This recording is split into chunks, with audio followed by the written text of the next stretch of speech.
Thank you, everyone. Hello, Yara. Let's move Hello, for. Atadana. I think so. Our speakers are here. Yes.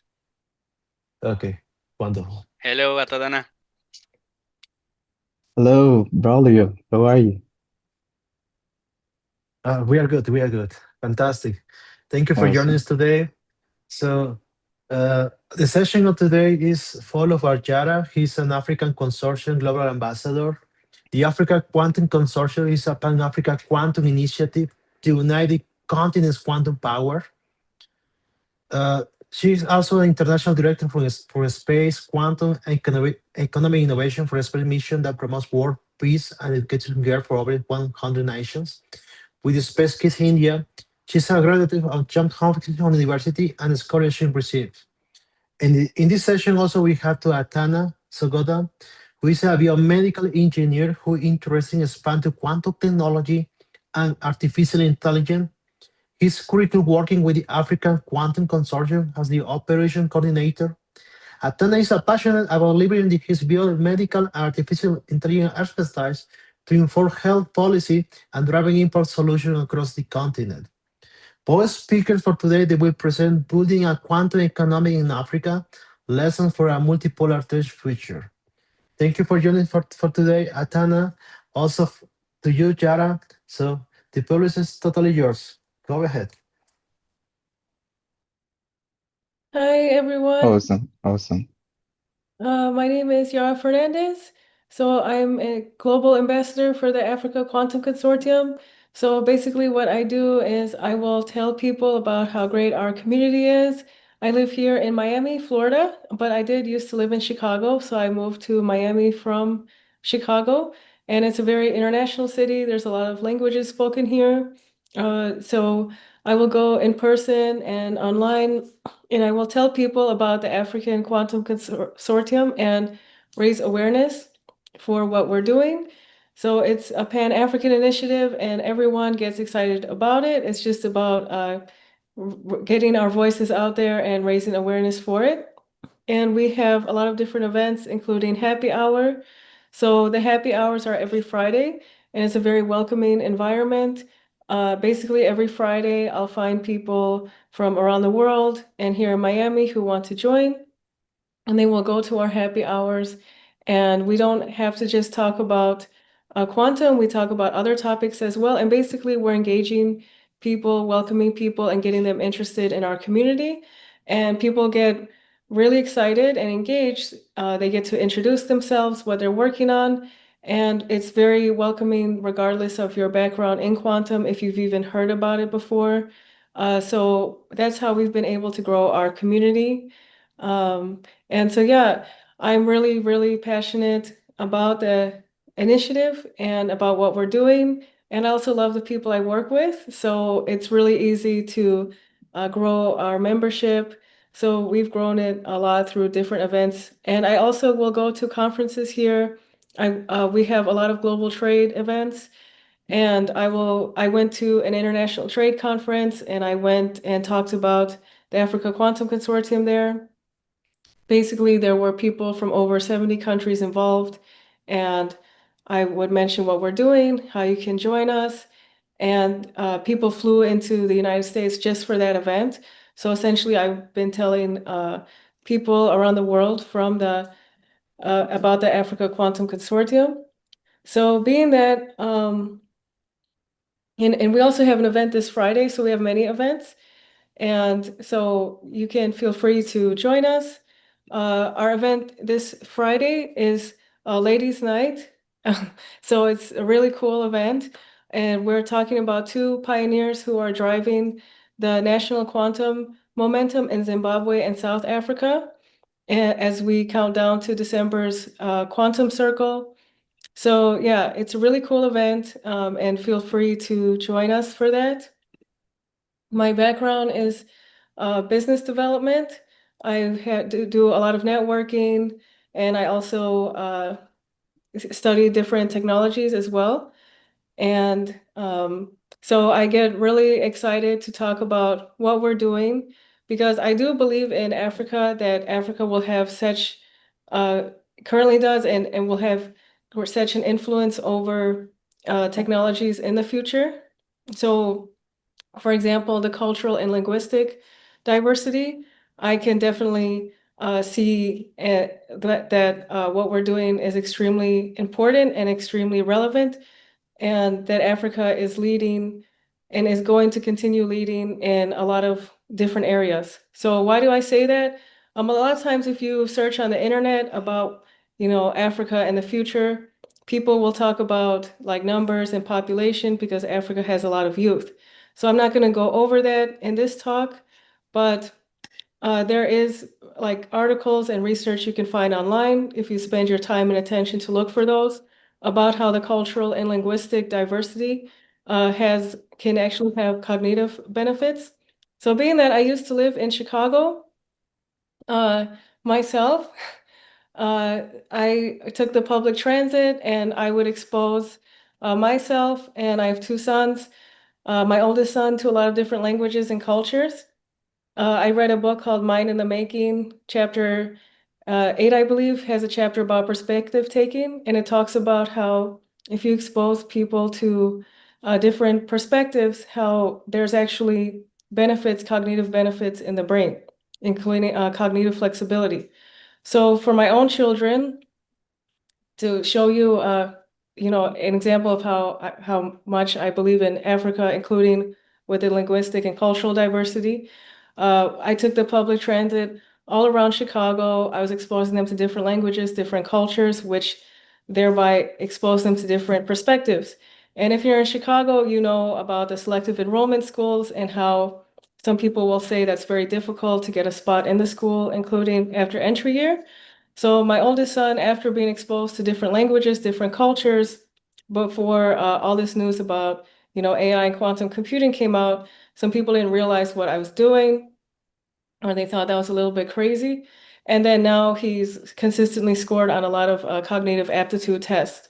So I think in the future, you're going to see more and more articles talking about how Africa has an edge and is going to continue to have an edge because of the cultural and linguistic diversity. So I'm very, very proud to be a part of the Africa Quantum Consortium. And since there's a lot of students and you might be wondering how to build out communities, uh, so here in Miami, I build out communities all the time, and in Chicago, I did the same thing with a lot of different cultures as well. I mentored people that were new to the United States from a lot of different backgrounds, socioeconomic backgrounds as well. And so after that experience in Chicago, I was able to bring that here in Miami, and even today, I'm helping to plan events with people who work for like major celebrities that you've seen on TV. And I've been able to, grow my network and grow communities because of that experience. I will say what we do for growing our community and using my experience is that we really make people feel welcome. We don't like gatekeeping. So we're very, very welcoming. And so you have people from all different types of walks of life join our community, feel welcome, and that's what keeps people coming back quite often. So I think if you want to build a community in tech, uh, it's cool to really like make people feel welcome and make them feel engaged by, showing that you value them, showing that regardless of what background they're coming from, even if they have no experience, not a big STEM background, that they feel welcome. And some people might wonder, like, is there value in doing that? So for Space Kids India, an organization I help with, we actually took kids who were not good academically, and they literally made world history 3D printing the world's lightest weighted satellite. So they didn't have resources. They used a 3D printer. And we've done a lot of projects with kids from disadvantaged backgrounds, kids that don't have parents, kids that are from high poverty, and they may not have done well academically. And yet, through being welcomed and through engagement and the right mentorship, they were able to do big things. So also with an organization that actually I met in Chicago with a former US diplomat who was a diplomat during the space race as well, and he lived through World War II. he actually mentored, he actually trained U.S. military and foreign service officers, and some of the U.S. military he trained, they actually didn't do well academically. Some of them didn't even finish high school, but he was able to mentor them and train them to really move up the ranks very quick in the military, right? So I think it's very important when we talk about different gaps in STEM to be very, very welcoming and engaging and look at, how to really be warm to people because there's so many people with great potential. And sometimes it's about like how you communicate and engage them, right? So here I'm in Miami. I have friends who work for like famous rappers and other famous celebrities that you've seen on TV. I'm gonna see them today. And, sometimes, we might engage people like through different things they like and make analogies to make them remember information or retain that, things like that. So, so not just rappers, also like actors and stuff, because it's Miami. So yeah, that's my advice if you want to help grow communities and think about how to be, and just be very welcoming. I also have a background in being very like culturally responsive because I constantly interact with different cultures. So yeah, that's my role and that's what we do. And I think in other countries as well, if you're interested to build out your communities, really think about how to welcome everybody and make it feel like even if they don't have an advanced background, that they feel welcome, that they feel like they can do things, and maybe show examples of it as well to help them really feel inspired and influenced. Thank you.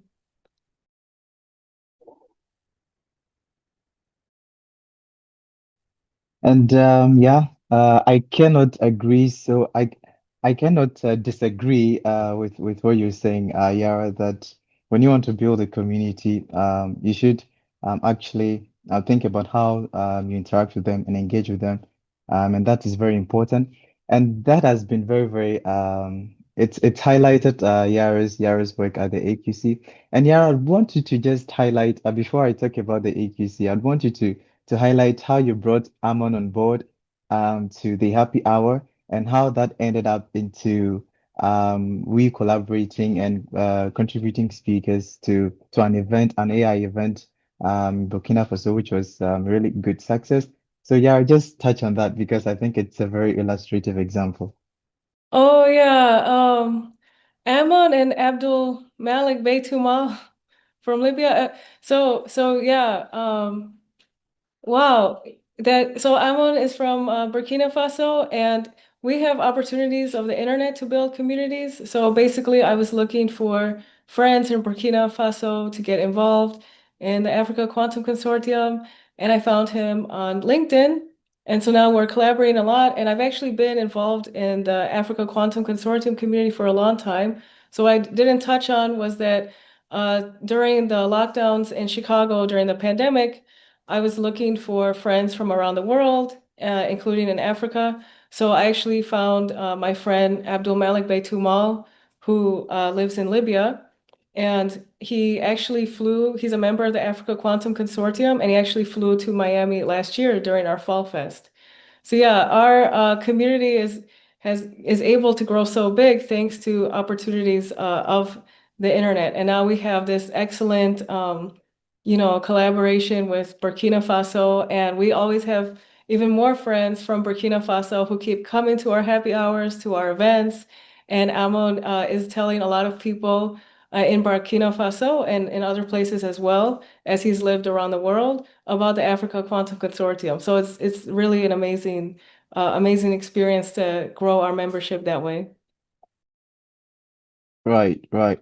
And I would be coming back for you talked about your learning language and taking your children through it. I'll be coming back for the comment on how the Turkish is going because I believe on our first interaction you were going through some Turkish lessons if I remember correctly.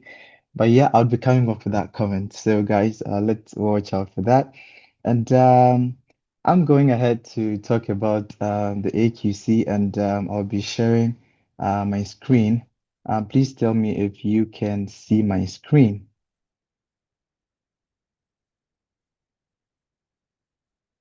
I Can can see can it. you can you see my screen? Yes. Awesome, awesome. Yes, we Okay, can see. okay, okay. Right. So yeah, so the AQC, if for those of you who don't know about the full meaning, it's the African Quantum Consortium.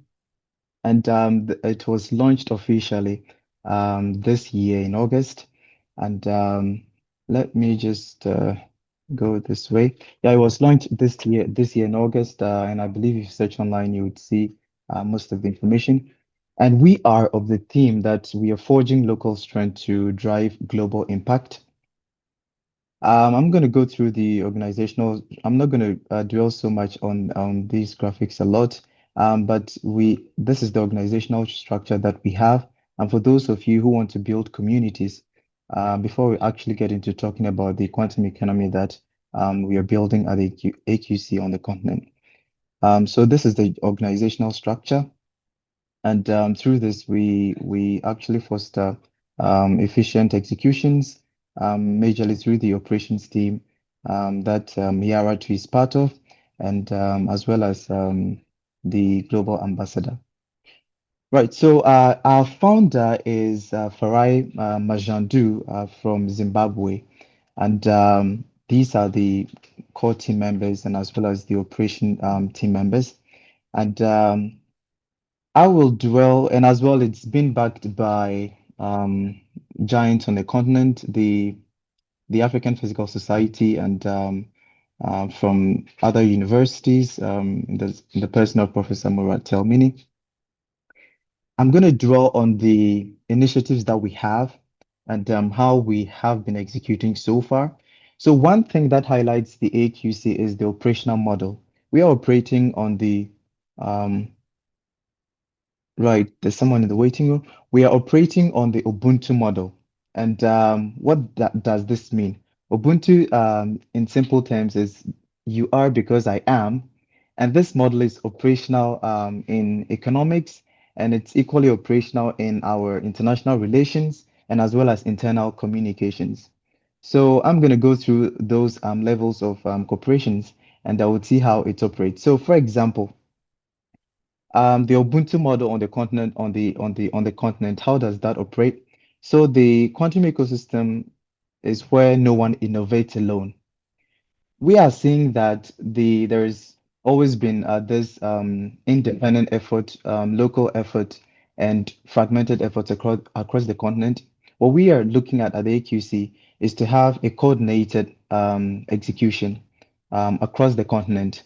No siloed executions, but a coordinated strategic execution. And that will be evident in the quantum economy that we're talking about. So in the white paper that we're going to be releasing very soon, that highlights it a lot. And from the white paper, I'm just going to give you some just not so much information because you'll be reading that very soon. The team has done a wonderful work to get it to the state it is and to actually get it out. So from that white paper, we've seen that there are actually four major quantum nodes on the continent, the north, the south, the East and the West. And what we've seen is that from all of these nodes, there are specific, should I say, expertise.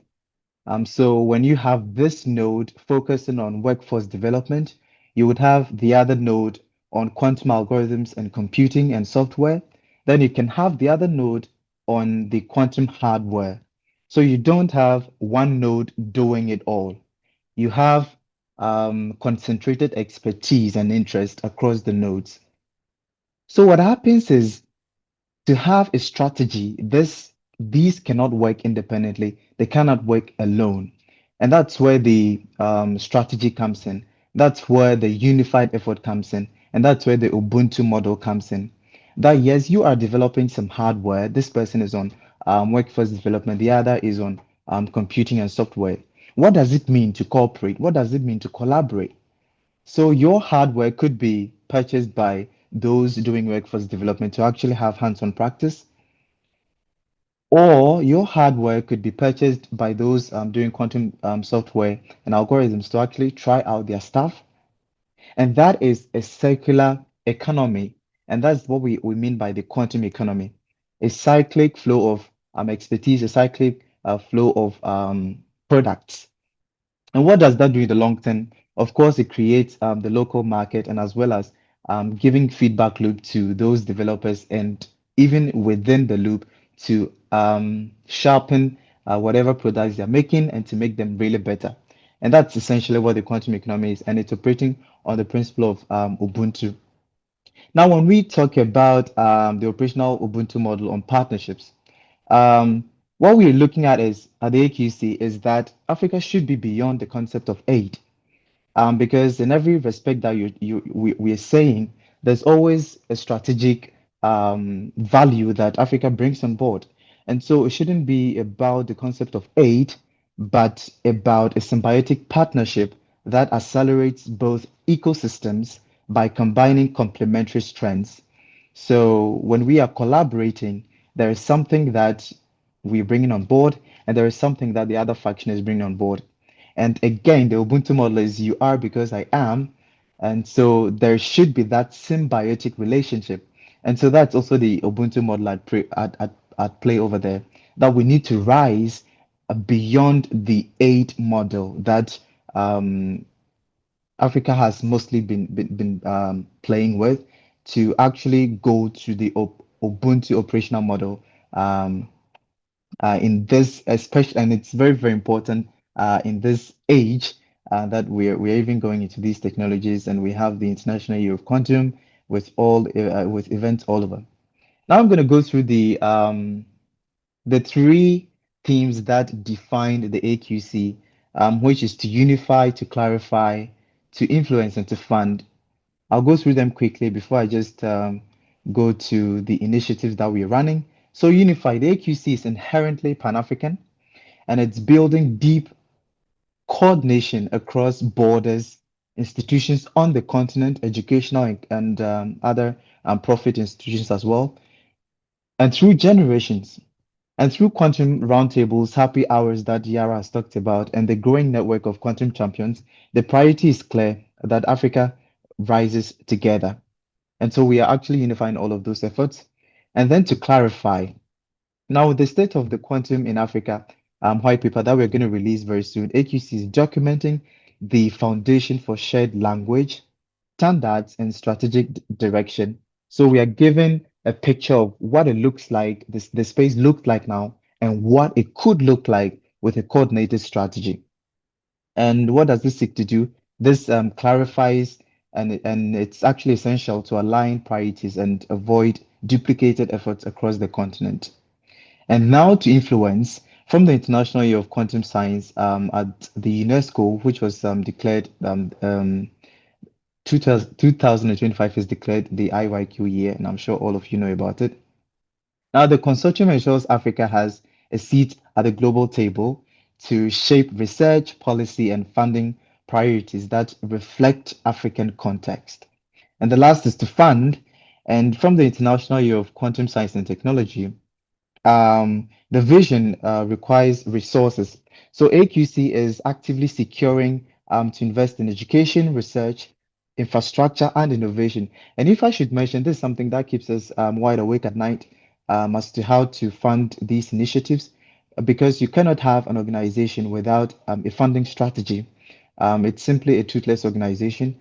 And so this keeps us wide awake at night to actually fund the organization and to fund the initiatives that we are rolling out um, to just bring about an effective, a more effective quantum conversation on the continent. So, in a nutshell, the strategic instrument that can execute a unified strategy to secure Africa's technological sovereignty and create high value jobs is the AQC, the collaborative force multiplier that respects and builds upon the existing foundation of African science and to amplify the work of all partners. And one thing that needs to be highlighted is the AQC does not, should I say, override other institutions. There are good quantum communities on the continent like CQ Tech, the Alexandria Quantum Computing Group. They are doing real good work, and we have the Sakuti in South Africa. All of these have been churning out good research output, The AQC doesn't seek to overlook all of those. What we seek to do is to have a coordinated effort within all of those and to promote collaboration. And so it's the central hub for aggregating the next generation of African talent, ensuring that brilliant minds they train have a powerful ecosystem to return to. And now to our initiatives. The first is the white paper, which is going to be released very, very soon. And it highlights the state of quantum on the continent.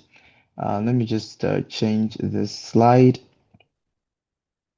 It highlights the state of quantum on the continent. And the next would be the quantum circle. So all of these have already been talked about during our launch. All we are doing is to just execute them. And the next is the quantum circle, which is a space for women in quantum to actually highlight all of those contributions that they have been making to amplify their voice and to give them recognition. And they are actually anchoring this week's Quantum Happy Hour that Yara talked about. And that's going to be in the next 2 hours, I believe, Yara. Yeah. So from this, I would be going there, even though Yara would be joining some celebrities after this meeting, as she talked about. But I hope No, to no, see her it there. will be after that event. Yeah. Uh, okay, So that okay, event okay. first, then the celebrities. I made sure. All right then, all right then. You've got a really tight schedule this evening, yeah? Right, right. And we also have flagship roundtables, and we've organized three of them so far. And these are very important because as a community, we want to have um, policy initiatives. So what the roundtable seek to do is to bring the key people in industry and academia to actually talk about what is happening and to shape the conversation. And in the last roundtable, we have revelations from academic people, and these are actually they were freshly released to during that roundtable, meaning they've been said nowhere else apart from that roundtable. And these initiatives are going to be packaged for the government to actually look at policy implementation.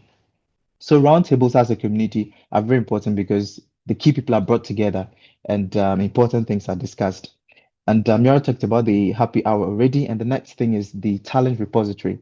So as a community, what we're also looking at is to have a strategy for talent development and adoption. So the talent repository, what it seeks to do is to have a coordinated recruitment and even to have coordinated career development. Because what this is doing is we've opened a repository that um, experts in the industry can upload their CVs or upcoming experts can upload their CVs and then they get mentorship support.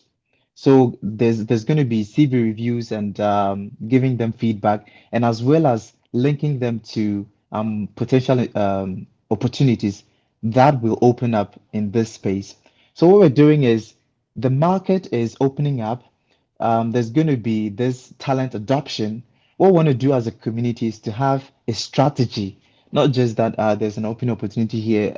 There is applying and reapplication over here and there. We are giving actually an easy way for companies to just step in, say that I have this open position. You are this coordination engine on the continent. Help me find talent, and that's what the the repository seeks to do. So if you're equally going to run an organization, you might want to have some of these initiatives to give value to your members, because what this is doing is to give value to all of those members. And so to just let me see if I'm left with anything. Yeah, so there's a hackathon over here, and this hackathon is coming up very, very soon. We're having some finishing touches to it, and it's going to be live hopefully by next week. And you can equally participate, even though it's themed Pan-African. To contribute to the scientific knowledge, you don't need to be African, you don't need to be European, you need to be a human to contribute to scientific knowledge. So you can equally just sign up for this hackathon. And there are going to be several tracks of these challenges, and you can just find the one that you feel comfortable contributing to, and you feel comfortable actually solving. Um, and then you just jump on board and let's see your solution, and let's see you contributing to scientific knowledge.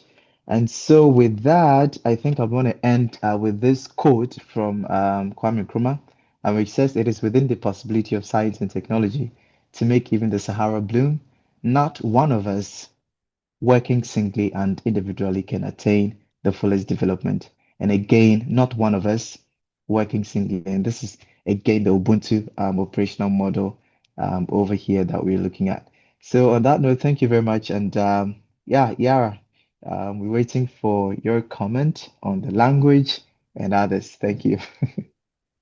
Oh, my comment on language, like what I do with to for global collaboration.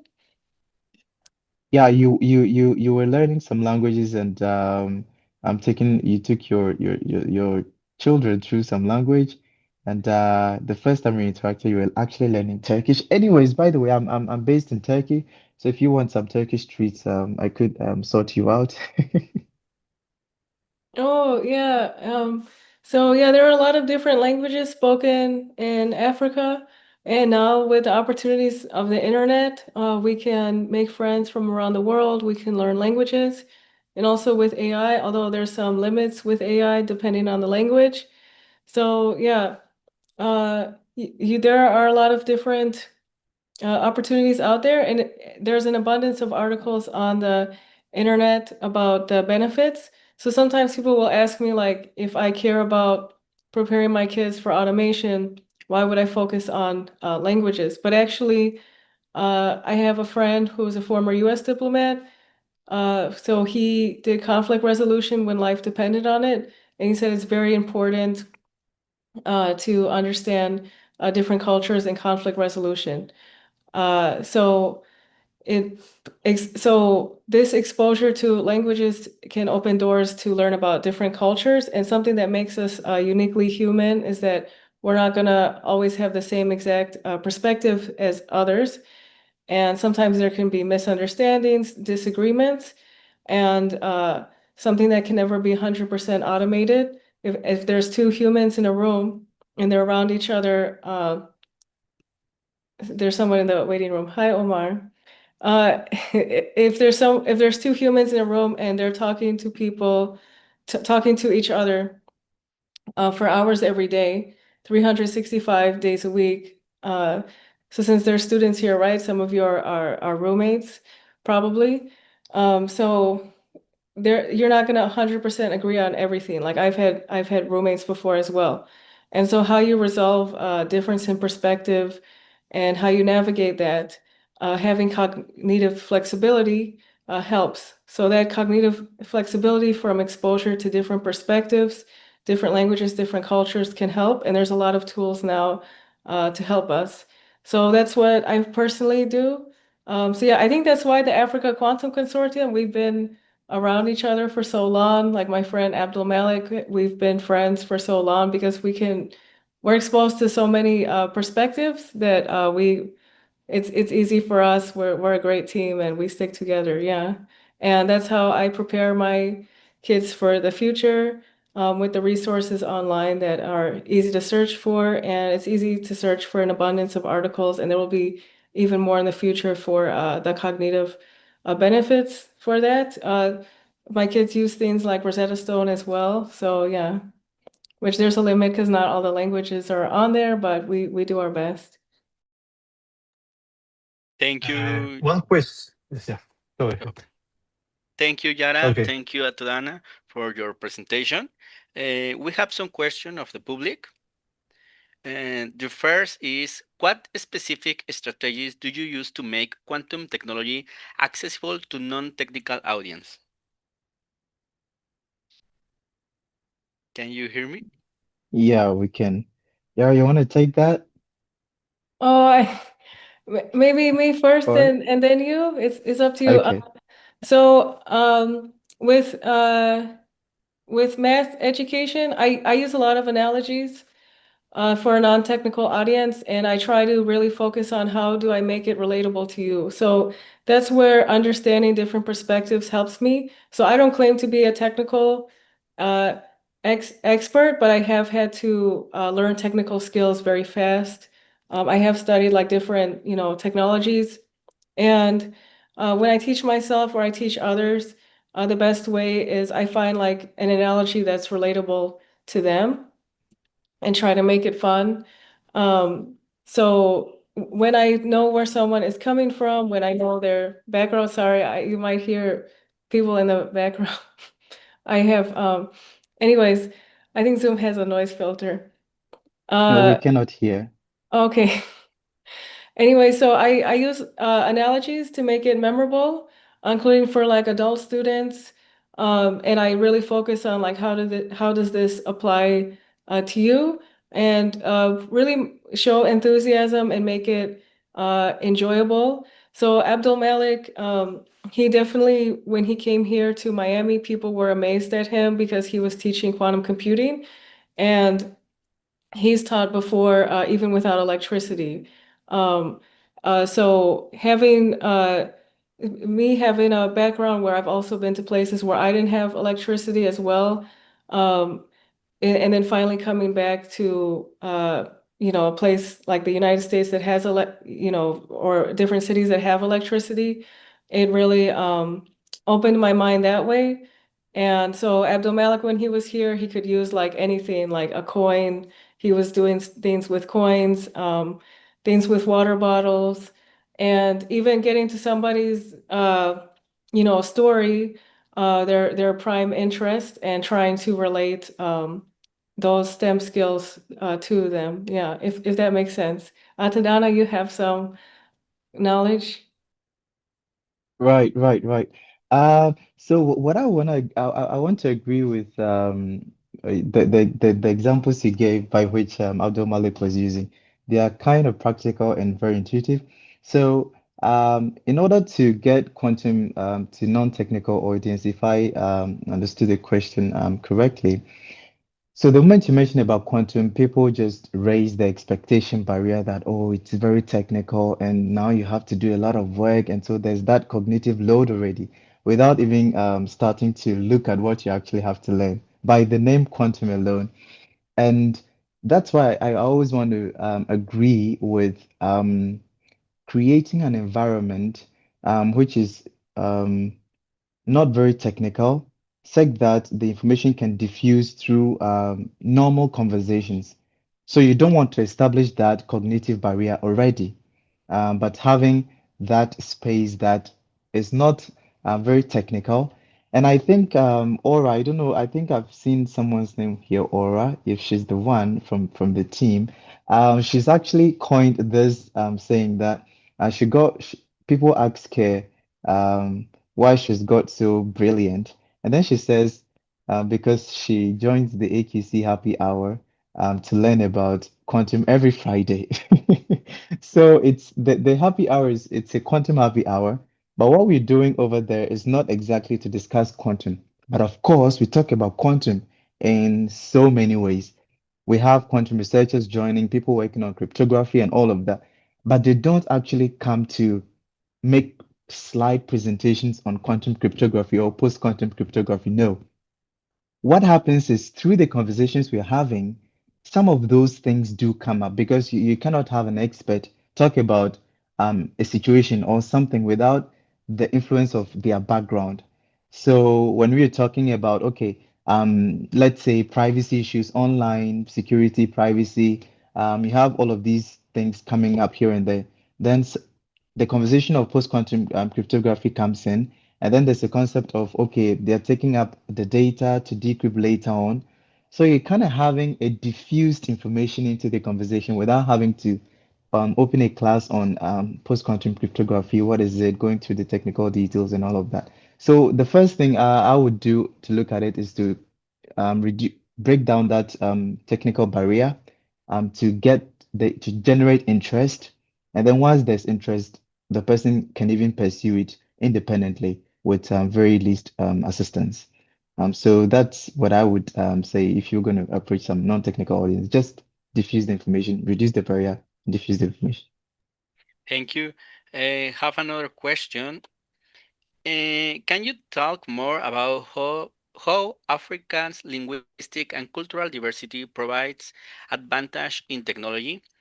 Because Mexico and Latin America in general have wide linguistic and cultural diversity. What advice could you give us so that we can include your native communities in the new advance and not leave them marginalized?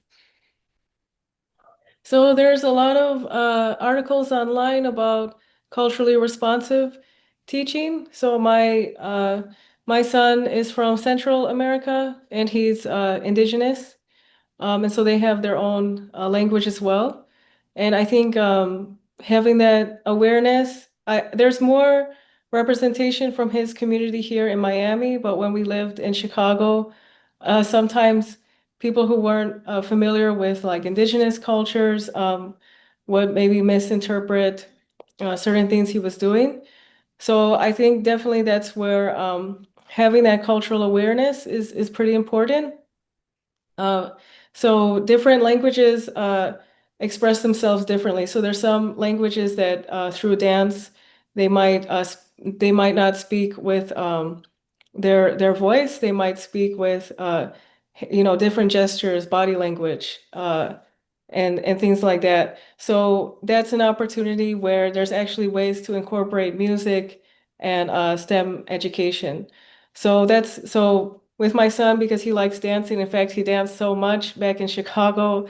There was actually someone that thought something was wrong with him, and I had to actually explain, like, he comes from an indigenous culture. His family's from Central America on the dad's side, and it's interesting because here in Miami, my ex-husband had an IQ test. They tested him to see if he was what his IQ aptitude was, and he scored very high, so he was admitted in a gifted program. But again, Miami has more representation from my ex-husband's country. So people looked at his behavior and said maybe he needs more challenge. But when I was in Chicago, where there was less representation, there was less of an indigenous community, there were certain people who they didn't look at my son's behavior as maybe he needs to be challenged more, maybe uh, he can learn things a certain way. Instead, I actually had to advocate for my son because people were kind of like misinterpreting some of that behavior. So yeah, I would recommend um, try incorporating like, things that relate to people. A lot of people do things with STEM and art. So in Miami, we have something called Art Basel, for example. And of course, we have a lot of people from all over Latin America here, different languages as well, um, and try to incorporate music, which you can do. And there's a lot of different articles online, a lot of different videos online of how people try to do that and make it cool. Like STEM education doesn't have to be like boring, you guys. You can make it like fun and enthusiastic and try to find ways to incorporate examples from real life and how it relates to them directly in their life, how it's useful for them, especially for people in high poverty that might be working like three jobs trying to survive and are exhausted, right? Try to begin maybe the conversation about how does quantum computing relate to you and your future, why it benefits you, or the specific area that you're trying to teach, make it relatable. So Aura from Africa Quantum Consortium, she goes to different schools and she really talks about it well, like she gives a lot of examples that engage kids, engage different communities where, hey, like this relates to me in my environment. So yeah, that's my advice for that. Don't be afraid to use music and art with STEM lessons and with building out communities. Yeah.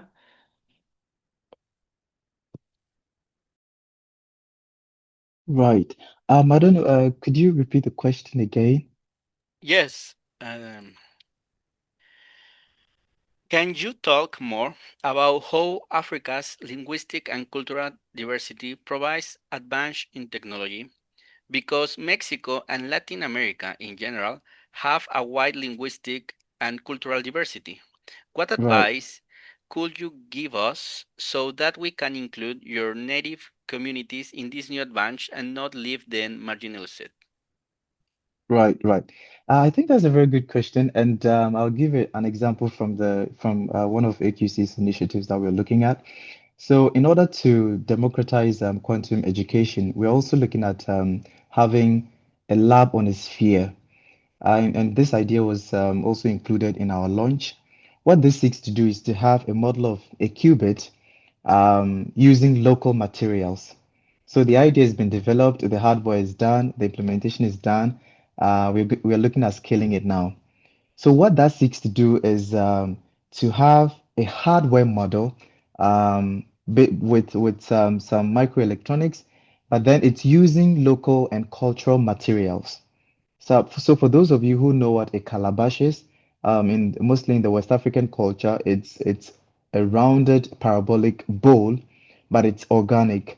So you actually get that it's a fruit from a plant, so you just get it, and then you cut it in half like a sphere, like into two half hemispheres. Then you remove the stuff inside, and you have two bowls like this. And those bowls are used for drinking water, used for drinking beverages, and even you can eat inside them. What we're doing is we are using those local materials which connect with the people. So the people already have a cultural connection to it, they already have meaning to it. But what we're seeking to do is we are using that which has a cultural connection, but then linking it with a technological idea. So the idea is to link up culture and technology. And what this seeks to do is to um, it's I think the audience would have a connection already because they already have connection with these materials. So they would have an established connection already, but then as well have the excitement to learn about the new technology. So by linking the technologies with their culture, with their custom, in a way they should be um, easy to for them to relate with and to even adopt it possibly because through this initiative students will have the chance to even paint the qubit and as well as include some electronic stuff on it, so it's a win-win situation, cultural arts and as well as technology all in one.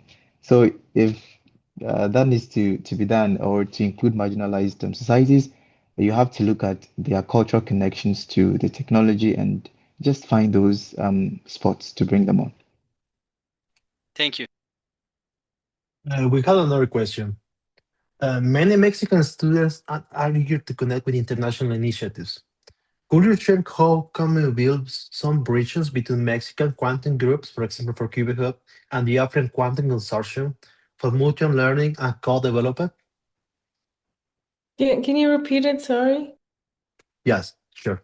So here in Mexico, we have several Mexican students that really want to connect with international initiatives. So you can share how can we build some bridges for those one who belong to QBHub Group and those one who belong to the African Quantum Consortium for mutual learning, internship collaboration, and for especially co-development for mutual groups. But okay, let me take that. And Yara, if you have any addition, you could go ahead. So what I'm looking at is an environment where there can be interaction at any time, because what you want to have is um, people in a community who can easily interact with each other.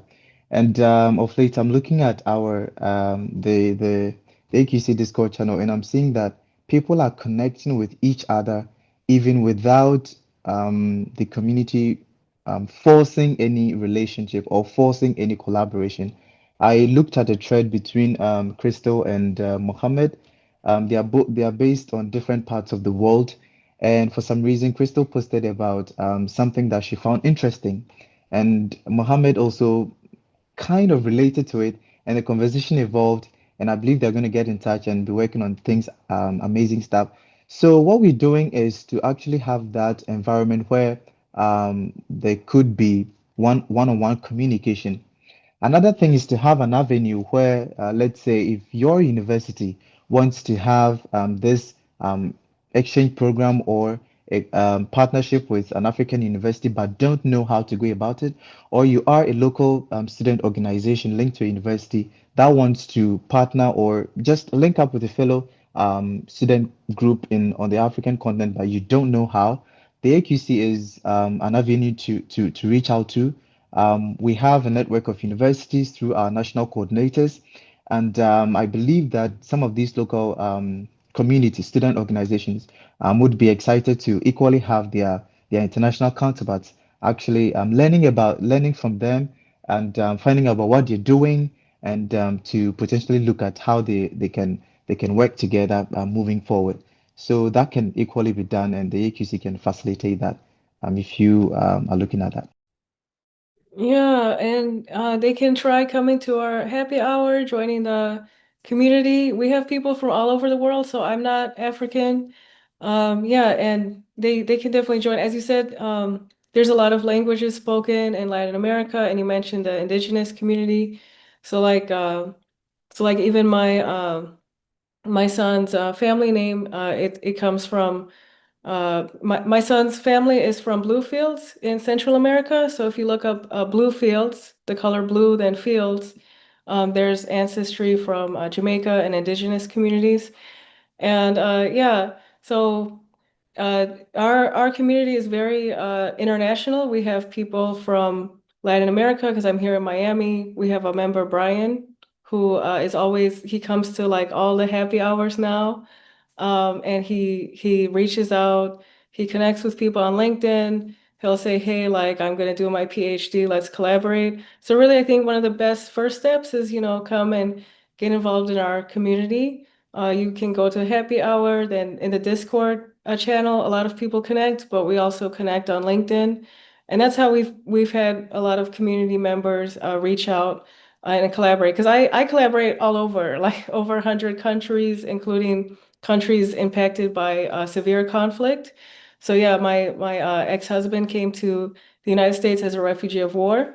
So yeah, I always help people, even people from conflict zones, right? And I was affected by conflict. So yeah, if I could do that, you can definitely use the internet to reach out and make many opportunities and create opportunities. If you don't see an opportunity yet, you can create one. I had people from around the world, including France. They flew here to Miami, and yeah, and I still have friends flying in from Miami. Actually, last weekend I had a friend from Japan that flew here to Miami. So reach out and create opportunities. That's how I have a lot of my contacts. Is I initiated that. So that's my advice. Yeah. Thank you so much. And finally, the last question.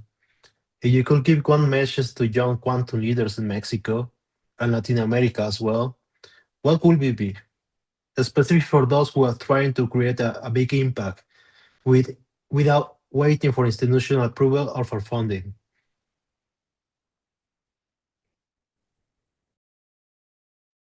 You want to go first, Atadana? All right.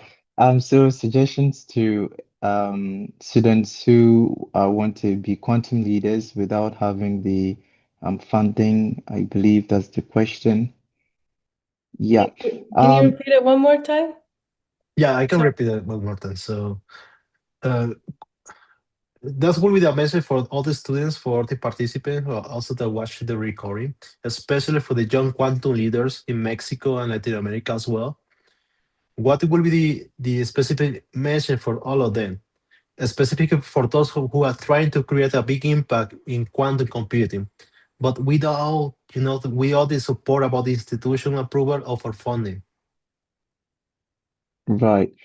So the good news, first of all, is that there are a lot of resources online that you can easily find. There are lots of resources that are provided by IBM and other software providing companies, free learning resources that you can just use. Number one, to learn about quantum. And the thing is, the field is just emerging now, so there's lots of room to actually make suggestions or actually find ways of improvement. It's not a well-established field yet, so there's actually more room to explore now. And so, as an upcoming quantum leader, this is actually the time. This is just an encouragement that this is actually the time to get on board. And for the funding, Unitary Foundation, I believe, I'll be sending the link after this. So the Unitary Foundation actually provides micro grants for global funding opportunities. So if you have an idea that you want to implement, maybe a quantum idea. So for example, you want to come up with maybe a software to do something in quantum, but you need funding for some reason. The Unity Foundation provides that. So all you have to do is to just apply to them, express your interest, and then they would give you that micro grant to fund whatever initiative that you have. So that's a way to look at funding. But to learn, the resources are easily available, and you can equally join the communities to actually keep the pulse because most of the times if you're alone you don't know what's happening in the space. So but when you're in communities you get updates what people are doing, what is going to happen. So through that it will help inform your decisions, it will help inform what you're going to be doing, and even if you're working on something it help refine it as well. So those are my quick advices: get open resources, join communities, and check out Unitary Fund. Yeah, I would say similar. So if you're a student, there are professional organizations where people do have money and you can join while you're a student and take advantage of like student discounts. So it might be like $25 to join an organization where people have money and if you weren't a student, it might cost like a few hundred, right? That's an example. So looking at those professional organizations where you can network. With the internet, that's the great opportunity if somebody is in poverty, but they're able to somehow get to a place with internet connection, even if it's not your own home, even if you have to go walk to a library. The internet is really a great opportunity. So getting out there, networking, because sometimes through networking, you can hear about different opportunities, or people might pick you out because maybe they're about to start a company. Maybe you meet an investor, and the investor has a portfolio of companies they invest in and they know about something that's going to happen soon, and you're able to learn about that opportunity. So really putting yourself out there I mean, obviously you have to stay safe online, but yeah, putting yourself out there with the internet. There's millions of people in the world. Not everybody's gonna like you, so it could be intimidating at times. Not everybody likes me, and that's okay. Um, but there's always somebody out there, waiting to meet you. That's my advice. That's what I tell people affected, by adversity, by very hard situations, is that, because poverty can be a very hard situation. You're trying to find your next meal and everything. I will tell certain people that there's millions of people in the world, and what you're going through right now, somebody before you in history has also been through something similar, and there's going to be someone like you in the future who may go through something similar. Someone right now is maybe going through what you're going through. So you have examples from history that you can learn about from the internet. How did they solve it? Like Coco Chanel, right? She grew up in an orphanage and she died one of the richest orphans in history. So how did she do that? You now have the internet where you can literally listen to a podcast, so you don't have to reinvent the entire wheel. You have learned what has made someone successful online. So taking those opportunities and reframing, you try to. There's articles about reframing online. So sometimes two people can go through the same situation that's very hard, but how do they perceive it, right? So changing that perception and to see opportunities from that, I think uh, has really been helpful to me because I was in poverty, and my ex-husband definitely was also in poverty. He came here as a refugee of war. So but using the opportunity of the internet and reframing perspectives to look for opportunities and create opportunities where there's no where you don't see them yet. And the internet is really, really a great way where, again, there's millions of people out there. And you're going to find people that like you and that believe in the cause you care about. But you got to strategically put yourself in the rooms where there's going to be people who care about what you're doing. Thank you so much, Atana. Thank you so much, Yara, for joining us today and spread, the knowledge about what AQC is doing at the moment. Thank you for the lecture. It was wonderful, especially for Latin American community. Um, and, and only to finish this part of the conversation, um, I'm really glad the African Quantum Consortium are accepting our invitation at the beginning, especially we can share so many branches from here for Telemerica and your group as well. So your conversation, believe me, was very valuable and useful for all of us. And thank you so much. Thank you for your time, and thank you for joining today like speakers. Yeah, thank you for having us. Yeah, I'm really happy to speak here, especially, I live in Miami. There's so many people from Latin America here. Right. Thank you for having us.